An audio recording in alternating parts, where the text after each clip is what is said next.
on, everybody? Welcome back to another video. So I'm trying something a little new today, being it seems to take a little bit of time for me to get some videos out, because depending on what I'm working on, to actually complete what I'm aiming to do, it can actually take quite a few days. So I figured in today's video, I'm gonna sort of upload as it happens. So essentially we're gonna work on the Camaro a little bit, up until the point where I actually got to go to work. Then I'm going to upload that video for you. And pretty much in a sense, you're going to be seeing everything live for that day. What I got done, I'm going to upload it. Next day, what I get done, I'm going to upload it. We'll try it out. And if the content tends to kind of get watered down and I'm just dicking around, not getting anything done, we'll go back to the old way.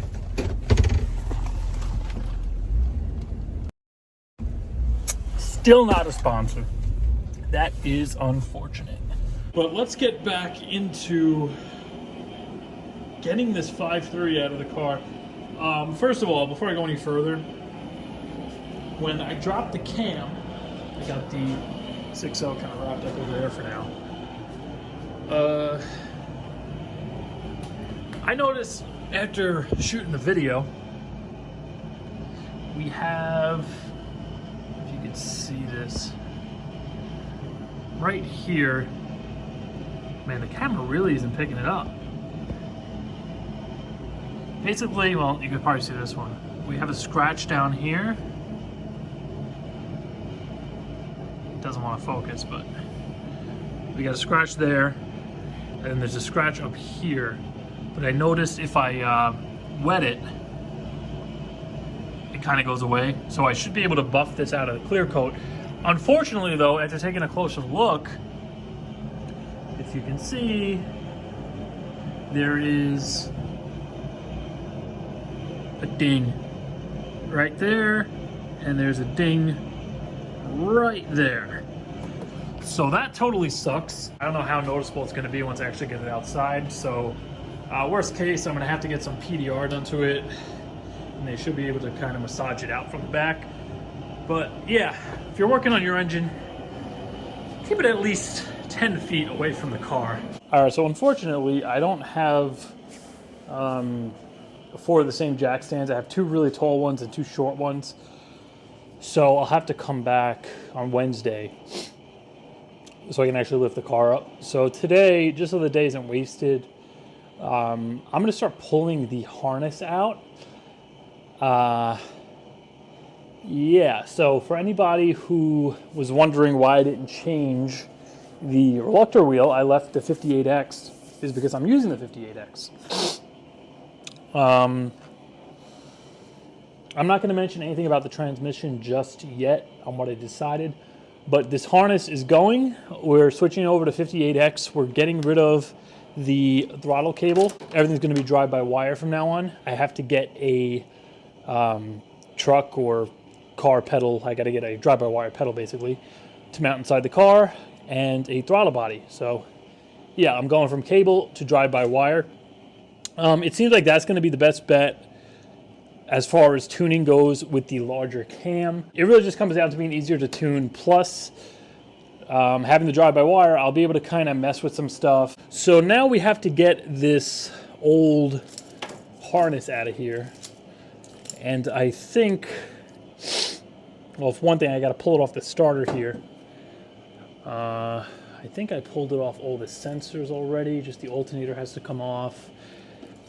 Oil pressure sender, cam sensor, still on the crank. All right, so there's quite a few things that have to come off. I'm just going to disconnect what I can and pull it over to that side for now, because I don't think I'm going to be able to actually get to the starter and stuff. So pull that out.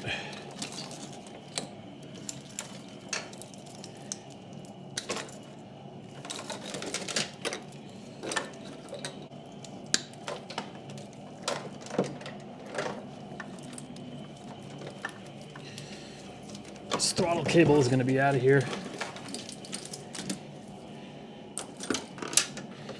The downside of going drive-by-wire, throttle bodies, man, they are friggin' expensive for a performance drive-by-wire throttle body.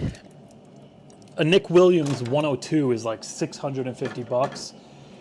They have some kind of off-brand ones, but I don't know how good they're actually going to be if there's that drastic of a price difference between a reputable one and a cheap one. I think the cheaper ones are at least half the price. So I haven't quite decided on that yet. But yeah, my goal is to get this out of the car so I could kind of scavenge the sensors and stuff, get them onto that engine, get the oil pan, windage tray, all that stuff taken care of. And then I can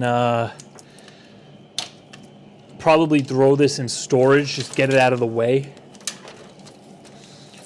and get the 6.0 in as quick as I can, because I'm kind of at a loss for space right now, having the engine on the stand, and I want to make Trans Am videos. So I kind of gotta, if I pull this out, I gotta get the engine out of the way. But this harness coming out of the passenger side over here, this is called the break your vacuum line in half harness. That's fantastic. No, but this is the C100 harness, and this has all the wires going to your wiper motor, going over to the AC. There's like a connector, a positive connection on the firewall that connects to the AC harness over there. It goes out to your gauges. So a wire comes out of here from the cluster to your oil, coolant temp. Most importantly, the starter wires are right here. These two red, actually, yeah, there's two red and one big purple wire. Those go straight to the starter, and that's what supplies power to all the accessories inside the car. The blower motor, the lights for the gauges, the headlights, everything is ran off of this C100 harness. So if you're doing a swap, I got quite a few messages from guys where they're like, the car doesn't crank, whatever, because they went and they ripped just all the old wiring out. But this harness over here, this stays, and then essentially you just go through, look at wiring diagrams, you kind of cut out and shorten stuff that doesn't get used, like extra grounds and stuff like that, just to make the harness smaller and a little neater. That's what I did. But you need to keep the harness on this side, otherwise you're not going to have power to anything in the car, your gauges aren't going to work, the car isn't even going to crank. So just keep that in mind if you're getting ready to go into one of these swaps. Okay, this is my own home-brewed wiring for the AC compressor.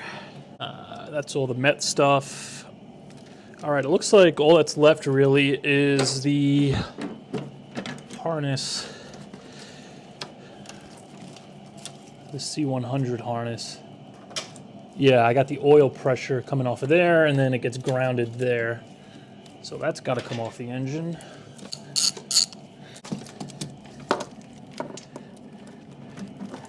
Back here is the harness ground to the block. Actually, I think I could break it off. All right, I just have to put a new terminal on there if I ever reuse this.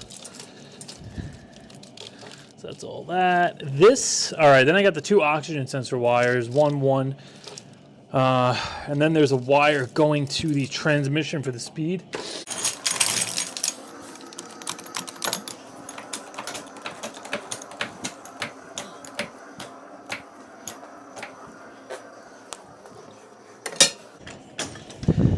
On the jack stand, little preload on the jack.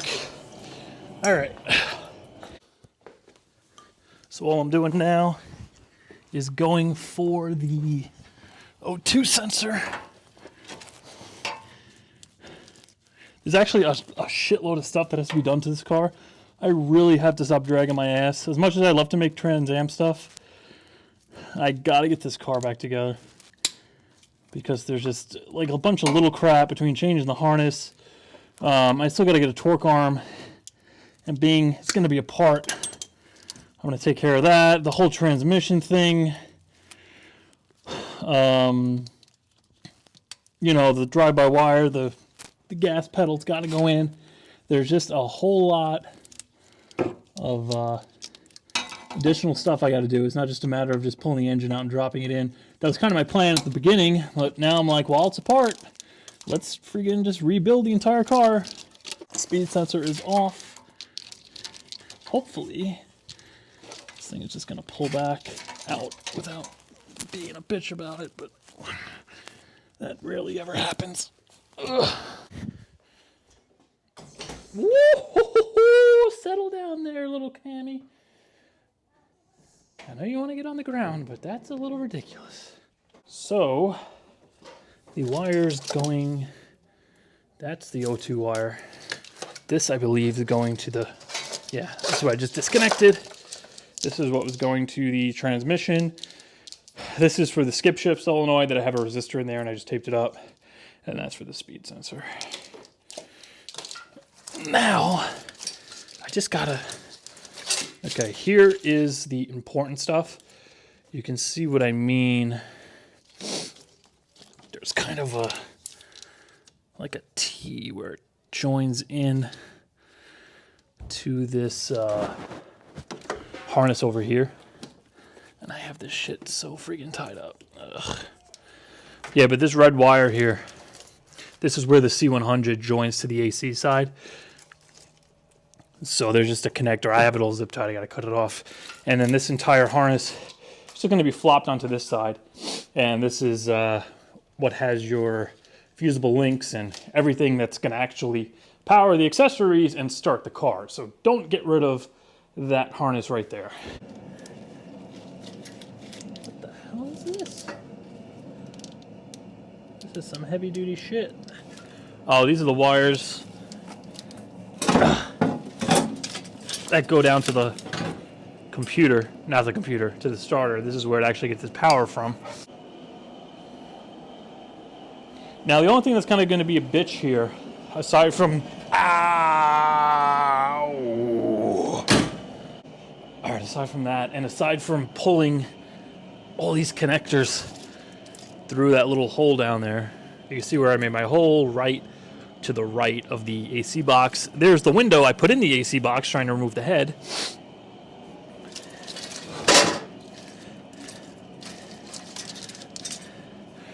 But basically, I added my AC later, so if you look at these wires here, those kind of stray ones coming out, those are my AC wires right there. And they're independent of this entire harness, so I gotta like separate them under the dash and leave them in the engine bay while I pull all this junk out. So here's where I'm at.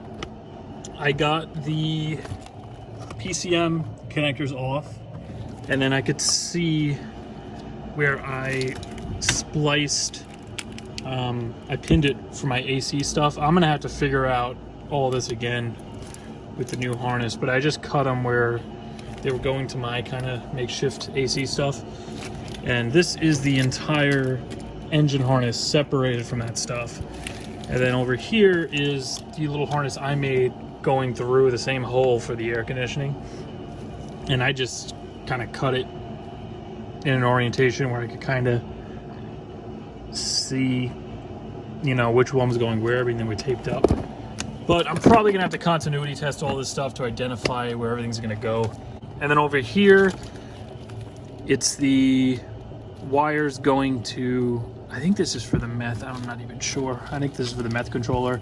Then these were the two wires coming into the computer to ground the fans for the regular cooling fan. I think the yellow one was for the air conditioning. Or the yellow one might just do both, I'm not exactly sure. I mean the green one, I'm not exactly sure what the yellow is for. And then this is the main power coming off the fuse block that I put in the engine bay. And that feeds the fuel pump, goes to the relay in the relay block here. And then this is the wire going to the back to feed the pump. So that's the fuel pump stuff. That's kind of all separated. The gauges, that was this. I just cut it there. I can easily kind of figure out what goes to what later. And then that's pretty much it. We're ready to pull this thing out. I have the wires separated for the AC, so I'm going to kind of try to leave these where they are off the side and just pull that harness through. Hello.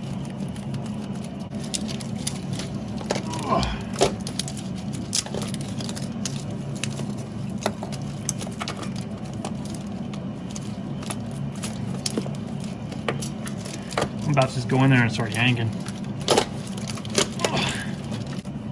The problem is when I did this, you know, it's easy to fish it in because you put one wire in at a time, but going the other way sucks.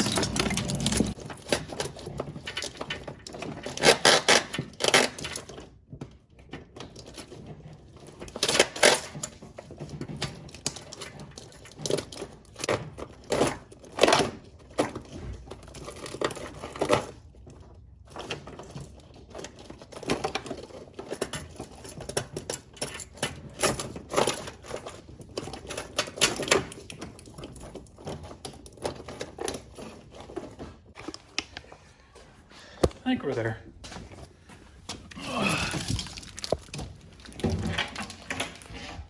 So this is the entire engine harness only, minus the fuel pump, wires and all that, because I just kind of snipped them and left them in the car. We have our wire going to the pump. This is the power coming from the fuse box, the relay in that fuse block over there, that would actually connect these two. The wires coming from our fuse box that are going to go in to this, which used to go to the PCM. And then from there, I have, I believe this is my own fuel pump relay, I think. Or no, you know what? This is the relay for my AC compressor. The fuel pump relay is in that block. Then this is the wiring that goes to the PCM, also part of that harness. And then this just goes into the car for the AC, as well as all this junk here. This is all just AC stuff that I'm gonna have to polarity test and figure out once everything goes back together. But for today, at least we got the freaking harness out. And my plan for this, I kind of made a decision, but I didn't pull the trigger yet because there's something I have to figure out. But obviously we're getting a 58X harness, we're going to get a 58X PCM, and we're going drive-by-wire. But yeah, before I make the final decision and order it, I'm not going to let you guys know just yet until it's set in stone. But that looks a little bit better as far as pulling this out. At least all the AC stuff is out. I mean, all the computer wiring stuff is out. I'm not going to be doing any work on this tomorrow, so the next day I'll be here is on Wednesday. And hopefully I'll have my jack stands, and maybe we'll get the transmission out, and hopefully a little bit closer to getting the engine out. Let me know what you guys think about this format. If you want me to just upload it as I shoot it, it'll give you more content. If you want to see kind of the whole job done in one shot, it's going to take a little longer to shoot, obviously. And I wait before I upload the entire video of me pulling the engine out. Let me know what you think. Leave a comment below. For now, that's going to do it for this one. I'll see you in a few days.